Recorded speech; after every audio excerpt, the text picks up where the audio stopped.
वाढत्या उष्णतेच्या लाटेचा सामना करण्यासाठी ठाणे महानगरपालिकेने हीट ॲक्शन प्लॅन तयार केला आहे। शहरातील प्रमुख ट्रॅफिक चौकांमध्ये ग्रीन नेट लावणे, उष्णतेशी संबंधित आजारांवर औषध साठा उपलब्ध करणे, शहरातील विविध ठिकाणी पाणपोई उभारणे तसेच नागरिकांमध्ये जनजागृती करण्यासोबतच प्रतिबंधात्मक उपाययोजना प्रभावीपणे राबवण्याचे अतिरिक्त आयुक्त 2 प्रशांत रोडे यांनी आज झालेल्या बैठकीत आदेश दिले। ठाणे महानगरपालिकेचे अतिरिक्त आयुक्त 2 प्रशांत रोडे यांच्या मार्गदर्शनाखाली बैठकीचे आयोजन करण्यात आले होते। या बैठकीत विविध विभागांना उष्णतेच्या लाटेबाबत सूचना देण्यात आल्या। शहरात उष्णतेच्या लाटेचा प्रभाव कमी करण्यासाठी विविध उपाययोजना राबवण्यात येत आहेत।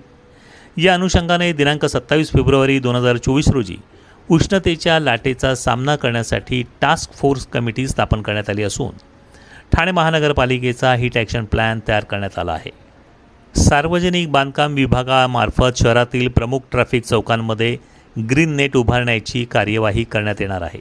तसेच उष्णतेच्या लाटेबाबत नागरिकांमध्ये जनजागृती करण्यासाठी आपत्कालीन विभाग आणि माहिती व जनसंपर्क विभागामार्फत शहरभर मोठ्या प्रमाणात पोस्टर्स व बॅनर्स लावण्यात येत आहेत।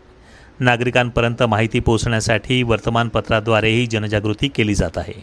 तसेच ठाणे महानगरपालिकेतर्फे शहरातील विविध ठिकाणी नागरिकांसाठी पाणपोई सुविधा उपलब्ध करून देण्यात येत आहे। ज्या प्रभागांमध्ये उष्णतेचा परिणाम अधिक जाणवतो जसे की मुंब्रा आणि वागळे प्रभाग त्या ठिकाणी विशेष लक्ष केंद्रित करण्यात येणार आहे। पावसाळ्यापूर्वी कामाचा भाग म्हणून झाडांची छाटणी करताना उष्णतेचा परिणाम कमी करण्यास प्राधान्य देण्यात येणार आहे। तसेच उष्णतेच्या लाटेच्या काळात आरोग्याची विशेष काळजी घ्यावी तसेच प्रशासनाने दिलेल्या सूचनांचे पालन करावे असे आवाहन महानगरपालिकेने नागरिकांना केले आहे।